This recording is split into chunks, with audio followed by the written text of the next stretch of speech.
BBC एक मुलाकात, नई बात, नया अंदाज, दिल से। BBC एक मुलाकात।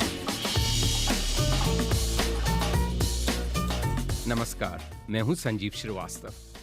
आज हम आपकी मुलाकात करवा रहे हैं एक ऐसे शख्स से जो हैं देखने में कड़क पर बातों के मीठे, जो पेशे से हैं पॉलिटिशियन पर फिल्मों, क्रिकेट और किताबों के भी उतने ही दीवाने हैं। Ball from Banerjee to Wazir Ali, well pitched ball, dead on the wicket, beats Wazir completely, goes to Bhandarkar behind the sticks and back to the bowler. ये सब रानी मुखर्जी, she is outstanding. दादी मुझे ये ज़रूर कहती थी, मुझे याद है कि भाई देखो लाल, तुम महाभारत पढ़ रहे हो लेकिन शुरू से अंत तक मत पढ़ो, नहीं तो घर में झगड़ा हो जाएगा। झगड़ा हो जाएगा।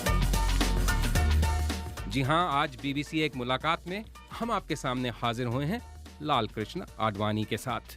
आडवाणी जी, आप इस बातचीत के लिए तैयार हुए, इसके लिए बहुत शुक्रिया। और जैसा हमने आपको पहले ही कहा था, आज नो पॉलिटिक्स। आज हम कोशिश करेंगे आडवाणी जी के उन पहलुओं को जानने की जो शायद अभी तक लोग जिनके बारे में बहुत ज़्यादा नहीं जानते। बहुत खुशी हुई मुझे आपका ये निमंत्रण प्राप्त करके, और राजनीति में तो मैं पहुंच गया हूं, अन्यथा मेरी अधिक दिलचस्पी तो पुस्तकों में, फिल्मों में रही है। लेकिन जब आप बड़े हो रहे थे, बचपन में आप सेंट पैट्रिक स्कूल में पढ़ते थे कराची में, तब कभी आपने सोचा था कि आप एक राजनेता बनेंगे, और वो भी सेंट पैट्रिक स्कूल कराची के पढ़े हो, एक जिसको सारी दुनिया में कहते हैं कि सब हिंदू पार्टी के सबसे शीर्ष नेता बनेंगे? ऐसा कभी आपके मन में आया था उस समय सोच? नहीं, कभी राजनीति का विचार तो नहीं आया था, लेकिन ये मैं कह सकता हूँ कि बचपन में ही परिवार के जो संस्कार है उसमें रामायण, महाभारत, इनका एक अहम स्थान था। मैंने रामायण, महाभारत सिंधी में पढ़े। अरे क्या बात है, मुझे तो मालूम ही नहीं था कि सिंधी में भी लिखी हुई है। लेकिन मेरी दादी मुझे ये ज़रूर कहती थी, मुझे याद है कि भाई देखो लाल, तुम महाभारत पढ़ रहे हो लेकिन शुरू से अंत तक मत पढ़ो, नहीं तो घर में झगड़ा हो जाएगा। झगड़ा हो जाएगा, इसीलिए पढ़ना है तो बीच बीच में से पढ़ो। अंग्रेज़ी स्कूल में पढ़ा और अंग्रेज़ी पुस्तकों में रुचि बढ़ी, तब भी मैंने राजा जी के महाभारत और रामायण दोनों पढ़े थे। इसीलिए सेंट पैट्रिक्स हाई स्कूल में पढ़ने के कारण मैं अपने यहाँ की संस्कृति से दूर रहा, ये सच नहीं है। क्या बात है आडवाणी जी। अब हम ये इंटरव्यू आगे बढ़ाएं, उससे पहले इस इंटरव्यू में हम ये भी जानने की कोशिश कर रहे हैं कि आपके पसंदीदा गाने कौन से हैं। तो एक अपना मनपसंद गीत बताइए। एक बार मैं हम दोनों फिल्म देखी थी, और मैं एक बार यहाँ पर मेफेयर कॉलोनी में एक म्यूज़िक प्रोग्राम के लिए आमंत्रित था, तो जयदेव जी आए थे, और जयदेव जी का ये हम दोनों में गीत मुझे बहुत पसंद आता था। मैं ज़िंदगी का साथ निभाता चला गया, जिसमें डबल रोल था देवानंद का। क्या वो भी आपको पसंद थे? फिल्म भी बहुत पसंद है। अभी भी मैंने फिर से बहुत सालों बाद DVD मंगा करके देखा था। अभी मैं जिंदगी का साथ निभाता चला गया,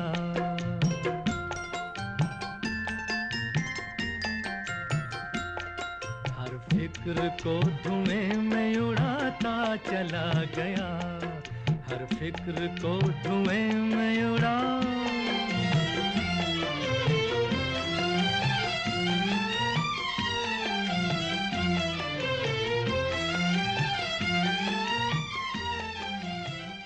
ज़बरदस्त आर्मी की यूनिफॉर्म में मूंछों के साथ जचते थे देवानंद। शायद बहुत कम फिल्मों में मूंछों के साथ आए हैं।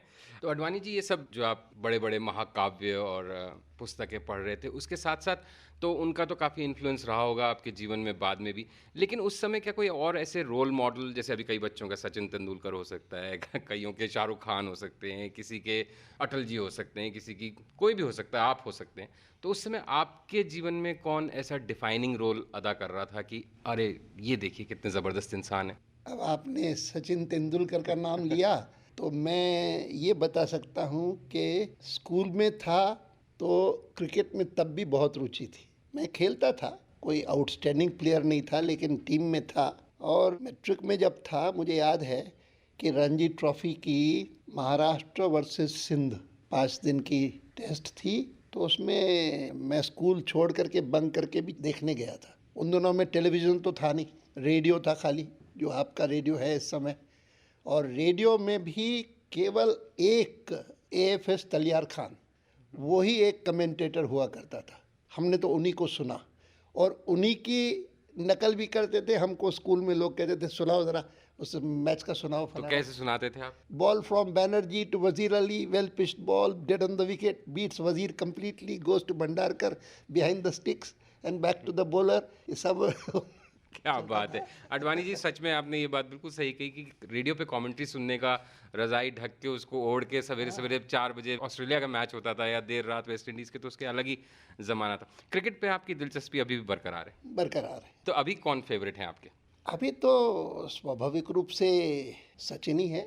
मेरे लड़का उनसे बहुत मिलता है, कई बार उनको यहाँ लाता है। तो आपकी उनसे मुलाकात होती है? हाँ, होती है। जब कई क्रिकेट विशेषज्ञ, क्योंकि भारत में तो हर तीसरा व्यक्ति तो अपने आप को क्रिकेट विशेषज्ञ मानता ही है, तो जब उनमें से कई लोग लिखते हैं कि सचिन उतना महान बल्लेबाज नहीं है जितना लोग उसे कहते हैं, और वो इंपॉर्टेंट ओकेजन्स पे महत्वपूर्ण पारियों के टाइम विफल हो जाते हैं और डिलीवर नहीं करते, तो आपका क्या सोचे? इतने लंबे समय तक वो जैसे छाए रहे हैं, एक अद्भुत उनकी उपलब्धि है। ये ठीक है कि पिछले दिनों में देश में और भी बल्लेबाज अच्छे हुए हैं जिन्होंने नाम कमाया है, लेकिन वो हो चाहे जिसको वॉल कहते हैं, हमारे कैप्टन, दोनों ही आउटस्टैंडिंग हैं। अडवाणी जी, हम आगे बढ़ें उससे पहले एक और पसंदीदा गाना आप अपना बताइए प्लीज़। गाने की बात करते हो, क्रिकेट से गीतों पर आए हैं, तो मैं इतना बता सकता हूँ कि बहुत वर्ष पहले मैंने जब भाभी की चूड़ियाँ देखी, तब उसका एक गीत ऐसा मन पर छा गया कि उसके बाद कम से कम 2 ऐसे प्रसंग आए हैं। एक बार गोवा में जब लता मंगेशकर का सम्मान किया जा रहा था, मुझे मुख्य अतिथि करके बुलाया गया था। मुंबई में भी उसी प्रकार से लता जी का सम्मान किया जा रहा था।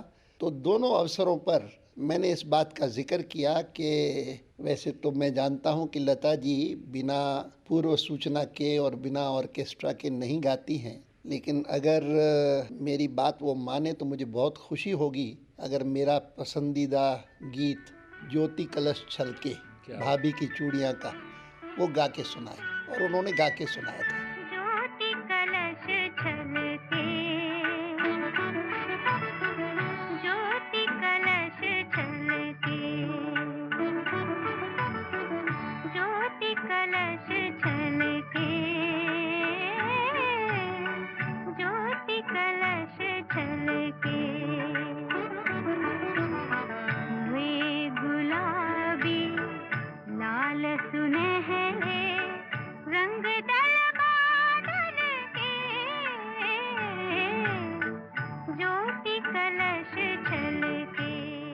आप तो जैसे राजनीति के एनसाइक्लोपीडिया हैं, उसी तरह से कई लोगों का मानना है आप फिल्मों के और गीतों के अंतराक्षरी में आपको ज़बरदस्त महारत हासिल है, आप हर शब्द से शुरू होने वाला गाना बता सकते हैं। तो ये फिल्मों का शौक भी क्या शुरू से है सर? नहीं, जिनकी धारणा ये है कि मुझे सब पता है, ये सही नहीं है। और ख़ास करके आजकल मैं जब टेलीविज़न पर देखता हूँ लोगों को क्या क्या कुछ आता है, तो उसके सामने मेरा ज्ञान बहुत अल्प है।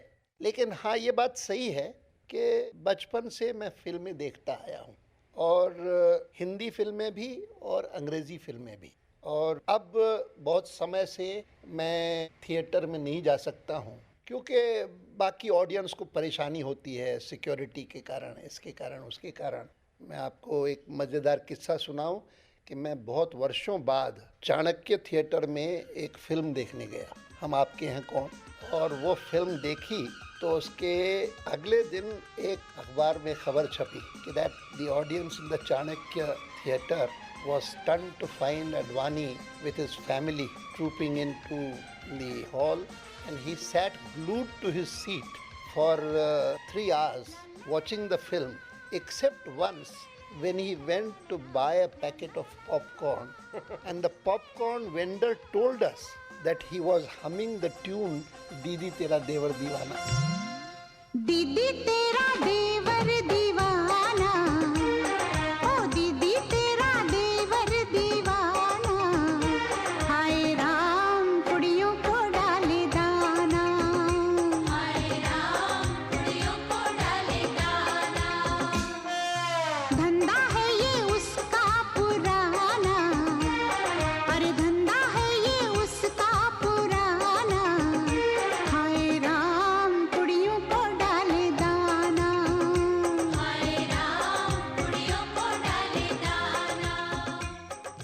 57 में मैं बॉम्बे गया, अपने मामा के यहाँ ठहरा था। तो उन्होंने कहा लाल चले फिल्म पर किसी में। मैंने कहा मैंने बहुत सालों से फिल्म देखा नहीं। लेकिन नेक्स्ट मॉर्निंग, अर्ली मॉर्निंग, मैं अखबार उठा करके टाइम्स ऑफ इंडिया देखता हूँ तो उसमें लिखा है कि स्ट्रैंड सिनेमा में एक फिल्म गोअर फिल्म देख करके उसको हार्ट अटैक हुआ और मर गया। फिल्म थी house of wax, 3D horror film. मैंने कहा मामा इस पे चलना है, चलो आज चलते हैं। So that after these so many years I went to see House of Wax, moved only by that news item that he died. अगर मैं कह सकूं, आप बुरा नहीं माने मेरी बात का, तो आप दिल देने नहीं, दिल मजबूत करने गए फिल्म देखने जब गए तो ये बताइए अडवाणी जी कि फिल्मों में आपका पसंदीदा कलाकार कौन है? जैसे किसी का अमिताभ बच्चन हो सकता है, किसी का अगर और पीछे जाए दिलीप कुमार, अभी की बात करें तो शायद शाहरुख, ऋतिक। मैं समझता हूँ कि जिस प्रकार से आपने क्रिकेट के बारे में पूछा, मैंने सचिन का नाम लिया क्योंकि अच्छे कलाकार तो बहुत हैं, लेकिन इतने समय तक इतना बढ़िया कलाकार होना कि छाए रहना, शायद अमिताभ के मुकाबले में मुझे कोई दूसरा सूझता नहीं। यूँ तो बहुत अच्छे हैं कलाकार, कई हैं, कई का नाम लिया जा सकता है, लेकिन इसमें कोई संदेह नहीं कि Amitabh is a class by himself. और उनकी कोई फेवरेट रोल या फिल्म?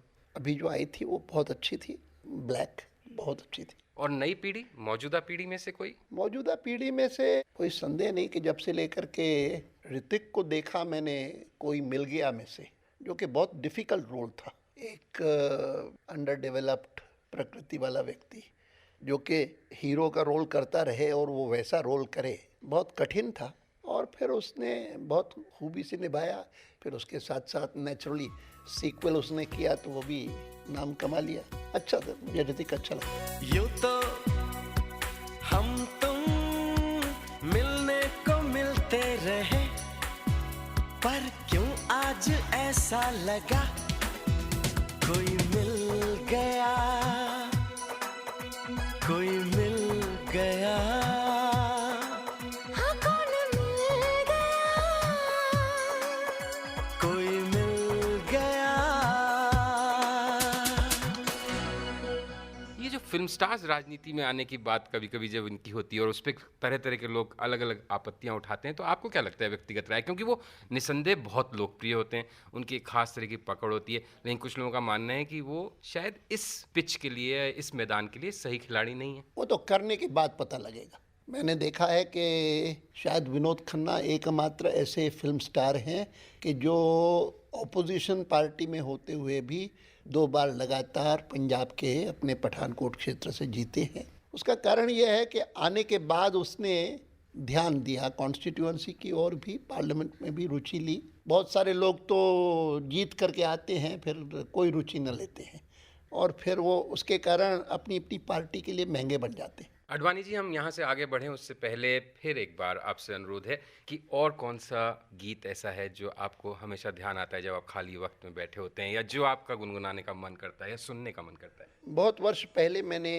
एक किसी होटल में गीत गाने वाले को जगजीत का एक गीत सुना था, दौलत भी ले लो, शोहरत भी ले लो, मगर मुझे लौटा दो अपना बचपन। उसके आधार पर जो गीत था वो बहुत अच्छा लगता है आज तक भी। जब भी कभी जाता हूँ और वो कहता है कि कोई फरमाइश है तो मैं वो कहता हूँ। ये दौलत भी ले लो, ये शोहरत भी ले लो, भले छीन लो मुझसे मेरी जवानी, मगर मुझको लौटा दो बचपन का सावन, वो कागज की कश्ती, वो बारिश का पानी। आपको भी कभी मन करता है कि कोई लौटा दे आपका बचपन? नॉस्टैल्जिया में अपना एक चार्म होता है, लेकिन मैं उनमें से हूँ कि जिनका पूरा जीवन बचपन का हो, यौवन का हो, चाहे बड़ी हुई उम्र का हो, मन में सेटिस्फैक्शन बहुत रहा है। नॉस्टैल्जिया तो होता है, मैं अपने स्कूल में जाता हूँ सेंट पैट्रिक्स में तो अच्छा लगता है, लेकिन ये धारणा कि वो बहुत काल अच्छा था, अब बिगड़ गया है, अब कुछ तकलीफ है, ऐसा मेरे मन में नहीं रहा। अडवाणी जी, हमने क्रिकेट की बात करी, फिल्मों की बात करी, नॉस्टैल्जिया की बात करी, आपके बचपन की बात करी। आप चूंकि एक ऑल राउंडेड किस्म की ज़िंदगी जीना चाहते हैं, तो पुस्तकें भी पढ़ने का, क्योंकि जब मैं कभी कभी आपके भाषण पढ़ता हूँ या सुनता हूँ तो आप बहुत कम पढ़ी या इतनी ज़्यादा चर्चित नहीं पुस्तकों का भी उल्लेख करते हैं, उसमें से भी कोट करते हैं। तो किस तरह की पुस्तकें आपको पढ़ने का शौक रहा है? मेरा पुस्तकों का शौक शुरू हुआ 1942 में, जबकि मैं कॉलेज में आया ही था। लेकिन 42 के मूवमेंट के कारण कॉलेज बंद रहता था और इसीलिए पूरा का पूरा समय मेरा लाइब्रेरी में बीतता था। और उन दिनों में ही मैंने अपनी कॉलेज लाइब्रेरी से लेकर के जितनी क्लासिक्स हैं वो सब पढ़ी। मैंने चार्ल्स डिकिंस की सब पुस्तकें तब पढ़ी और विक्टर ह्यूगो की ले मिजरेबल से लेकर के और सब के सब तब पढ़ी। फिर मैंने three musketeers and 20 years after, ये सब के सब तब पढ़ी। बहुत सारे उपन्यास including scientific fiction by Jules Verne, सारा का सारा सीरीज तब पढ़ा होगा।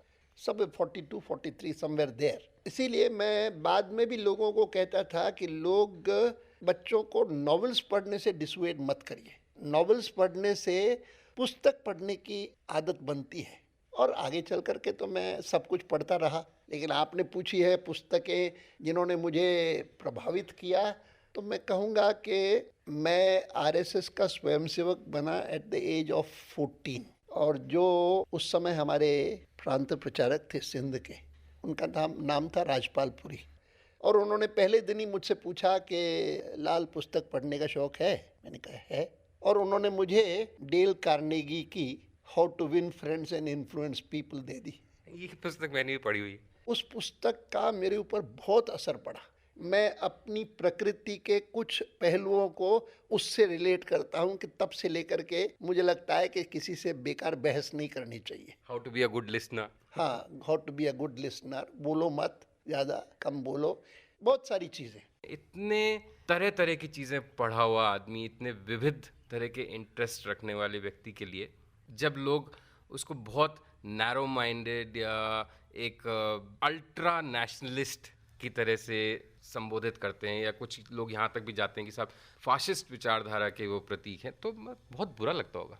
मैं तो ये जानता हूँ कि यही भाषा, यही विचार किसी समय 48 में जयप्रकाश नारायण ने प्रकट किए थे। 1975 में मैं उनके पास गया उनको आमंत्रित करने के लिए कि जनसंघ का अधिवेशन है, हम चाहते हैं कि आप आएँ, आप आकर के हमको संबोधित करें। और वो आकर के बोले। उन्होंने कहा कि मैंने जब ये स्वीकार किया कि मैं यहाँ आऊँगा, तो कितने मेरे पुराने मित्र आए, आकर के कहने लगे कि कहाँ जा रहे हो, ये तो सांप्रदायिक है, ये तो फैसिस्ट है, और यहाँ तो आपको दूर का भी रिश्ता नहीं रखना चाहिए। तो मैं कहना चाहता हूँ कि अगर ये लोग फैसिस्ट हैं तो जयप्रकाश नारायण भी फैसिस्ट है। ये उन्होंने 1975 के उस अधिवेशन में कहा। और मैं मानता हूँ इमेजेस बनती हैं, और वो एक बार इमेज बनती है तो बनी रहती है। अडवाणी जी, हम आगे बढ़ें उससे पहले एक और पसंदीदा गाना आप अपना बताइए प्लीज़। मैं अगर दूसरा गीत याद करूं तो मैं कह सकता हूं कि बहुत साल पहले काबुली वाला मैं जो देखा था, ऐ मेरे प्यारे वतन, वो मुझे अच्छा लगता था। और मन्ना डे भी आपको मन्ना डे पसंद है। हाँ, मन्ना डे बहुत अच्छे रहे। ऐ मेरे प्यारे वतन, ऐ मेरे बिछड़े चमन, तुझ पे दिल कुर्बान, तू ही मेरी आरज़ू, तू ही मेरी आबरू, तू ही मेरी जान। ऐ मेरे प्यारे वतन, ऐ मेरे बिछड़े चमन, तुझ पे दिल कुर्बान। अच्छा, एक बात बताइए, हमने भी पुस्तकों की बात करी, कई लोग इतनी चर्चा करते हैं आपकी और अटल जी के संबंधों की, तो उनकी कविताओं के बारे में आपकी क्या राय है? बिल्कुल ईमानदार और निष्पक्ष। उनकी कविताओं के बारे में ही नहीं, 1952 में 53 में जब वो पार्टी के एक राष्ट्रीय नेता के नाते राजस्थान आते थे, और मैं उनके साथ 2 राजस्थान के दौरों में साथ रहा, तो उनके भाषणों को सुन कर के जिस प्रकार से हजारों लाखों लोगों को वो मंत्र मुग्ध करके रखते थे। मेरे मन में एक कॉम्प्लेक्स डेवलप हुआ, और वो कॉम्प्लेक्स ये कि तुम भी राजनीति में हो, लेकिन राजनीति में व्याख्यान देना एक महत्वपूर्ण गुण है, पहलू है। तुम इसके लायक नहीं हो। और इसीलिए वर्षों तक मुझे याद है कि जब 1973 में उन्होंने मुझे कहा कि मैं 4 साल रहा हूँ पार्टी का अध्यक्ष, अब आप बनिए। मैंने कहा मैं नहीं बन सकता। मैंने कहा मुझे बोलना नहीं आता। कहा पार्लियामेंट में बोलते हो? मैंने कहा पार्लियामेंट में बोलना एक चीज़ है, लेकिन पब्लिक मीटिंग में हज़ारों लोगों के सामने बोलना ये मेरे बस की बात नहीं, मैं नहीं बोल सकता। एक एक करके सब लोगों ने इनकार किया, तब मुझे बनना पड़ा, लेकिन that has always been a complex with me. लेकिन फिर तो अडवाणी जी खूब जम के बोले आप, और लगातार बोलते रहे इतने। लेकिन मैं आपकी इस बात से सहमत हूँ कि अटल बिहारी जैसे वक्ता रोज नहीं होते। असाधारण। इनफैक्ट जब पहली लोकसभा थी तो उसमें मुझे पता है, मैं तो पत्रकार था, तो उस लोकसभा में 2 आउटस्टैंडिंग अंग्रेजी के वक्ता थे। एक श्यामा प्रसाद मुखर्जी, दूसरे Hiren Mukherjee. And in the second Lok Sabha it was either Atal Bihari Vajpayee or Prakash Vir Shastri, both outstanding in Hindi. और हमेशा याद रहता है दोनों के बारे में। अडवाणी जी, हम आगे बढ़े उससे पहले एक और आपकी पसंद का गीत अभी बनी है टेक्निकलर फिर से मुगले आजम, पनघट पर, जो उसमें फिल्म में था, गीत था मधुबाला का। अच्छा था, बहुत अच्छा लगा था। मुहे पनघट पे नंदलाल छेड़ गयो रे, मुहे पनघट पे हाँ मोरी नाजुक कलैया मरोड़ गयो रे, मोरी नाजुक कलैया मरोड़ गयो रे, मोहे पनघट पे, ओ मोहे पनघट पे नंदलाल छेड़ गयो रे, मोहे पनघट पे। आपकी अपनी पत्नी कमला से मुलाकात कब और कैसे हुई थी? आपके जहाँ इतनी सब ज्ञान की बातें आप कर रहे हैं, आपके मन का रोमांटिक लाल कृष्ण अडवाणी कब कब जगा, और अभी भी क्या कभी जगता है? कभी कोई चीज़ अच्छी लगती है, चाहे वो आपकी पत्नी हो, चाहे कोई खूबसूरत फूल हो, चाहे कोई और चीज़ हो? इसमें आपको और आपके श्रोताओं को निराशा होगी इस नाते कि मैं कमला से कभी परिचित नहीं था। और कमला की का और मेरा विवाह जो है, it was an arranged marriage. मेरी बहन ने उसका प्रबंध किया था और वो हुआ। इतना ज़रूर है कि मैं आपको बता सकता हूँ, आपको आश्चर्य होगा कि अगर कमला मेरे घर की चिंता न करती और मेरे व्यक्तिगत फाइनेंसेस की चिंता न करती तो मैं कुछ कर ही नहीं पाता। यहाँ तक कि मुझे जानकारी नहीं है कि मेरा इनकम टैक्स कितना है, इनकम कितना है, सब अकाउंट्स वो रखती है, सब वही करती है। घर का तो करना अलग है। मैंने यहाँ तक के घर में तो मैं समझता हूँ कि वो उनको अभी भी कहूँ कि 25 लोग आने वाले हैं भोजन के लिए, अभी ठीक करवा देंगे, वो करवा देंगे। कोई किसी को होटल वाले को बुलाने की ज़रूरत नहीं। और इतने गुण हैं उनमें कि मैं कभी कभी सोचता हूँ कि ये तो मेरा सौभाग्य है कि मुझे अर्धांगिनी के नाते कमला प्राप्त हुई, जो कि इतना कुछ कर सकती है, देखभाल कर सकती है। बहुत कम लोग कर सकते हैं। अडवाणी जी, हम आगे बढ़े उससे पहले एक और आपकी पसंद का गीत। गीत कई लोग पूछ लिए। मुझे एक जो गज़ल अच्छे लगते हैं उनमें से एक गज़ल था अर्थ फिल्म में, तुम इतना जो मुस्कुरा रहे हो, क्या गम है जिसे छुपा रहे हो। वो अच्छा लगा था बहुत। वो शायद बहुत पहली उन फिल्मों में से थी जब इतना, जिसको हम कहते हैं बोल्ड तरीके से, एक एक्स्ट्रा मैरिटल अफेयर को दिखाया गया था। It was a good film, well produced, well done. ये गीत किसका है मैं नहीं जानता हूँ, लेकिन मुझे बहुत अच्छा लगा था। तुम इतना जो मुस्कुरा रहे हो,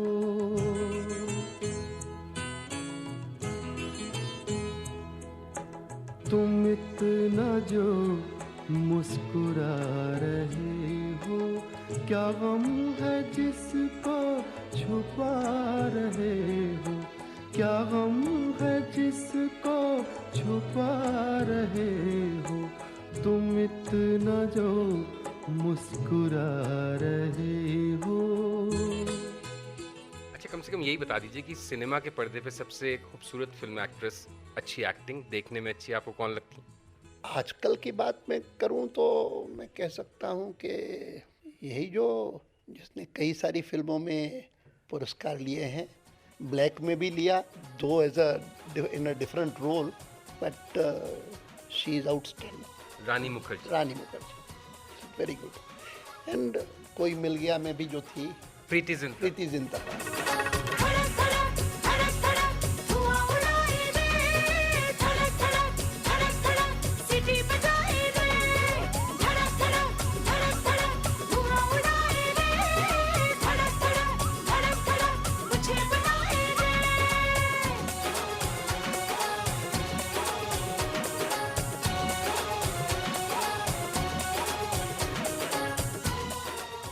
अच्छा अडवाणी जी, इतना लंबा एक एक्साइटिंग, फुलफिलिंग, भरपूर जीवन आपने जिया है। मेरा अंतिम सवाल, अगर इस पूरे दौर अपनी ज़िंदगी में आप एक क्विक फ्लैशबैक करें तो ऐसी कौन सी चीज़ है जो आप नहीं करना चाहेंगे दोबारा? नहीं करना चाहूँगा। Not easy to identify because of my nature, which I have always tried to convey to people. Don't regret anything. जो किया उसमें से बेस्ट पॉसिबल जो परिणाम निकलता है वो निकालने की कोशिश करो। Never regret anything of the past. और आज प्रातःकाल मैं बता सकता हूँ कि मुझे एक मिलने आए थे, हाउस ऑफ लॉर्ड्स के मेंबर हैं, पहले हाउस ऑफ कॉमन्स में थे और मेरे से मित्रता 25-30 साल तब से हुई। उनका नाम है Greville Janner. He at one time was the head of the world Jewish organisation. वो इज़राइल लास्ट गए थे तो शिमोन पेरेस के बर्थडे एनिवर्सरी पर गए थे और शिमोन पेरेस से उन्होंने पूछा कि even at this age of 83 you are quite up and doing well, what's the secret of your health? तो उन्होंने कहा कि my secrets are don't think of the past, think of the future. Think, focus attention on what you regard as important, not on trivia. मैं अपने बारे में आपको कह सकता हूँ कि मुझसे लोग पूछते हैं कि आप इतने अप एंड डूइंग हैं, एक्टिव हैं, इस एज में भी, you are about to complete 79। तो मैंने कहा कि एक कारण तो है मेरा परिवार मेरी पूरी चिंता करता है, दूसरा कारण है कि मैं प्रकृति से कम खाता हूँ, perhaps that has helped. Advani ji, हमसे बात करने के लिए बहुत बहुत शुक्रिया। जैसे आपने कहा कि ये प्रकृति से कम खाता हूँ, ये भी मतलब हर चीज़ में एक मैसेज है आपकी। This is another message. Thank you very much, sir, for giving us this time, and thank you very much for your patience. बहुत खुशी हुई आपसे बात करके। ये थी लाल कृष्ण आडवाणी के साथ बीबीसी की एक मुलाकात। तो अगले हफ्ते इसी समय मैं संजीव श्रीवास्तव फिर हाजिर होऊंगा आपके सामने एक जानी मानी शख्सियत के साथ। BBC एक मुलाकात।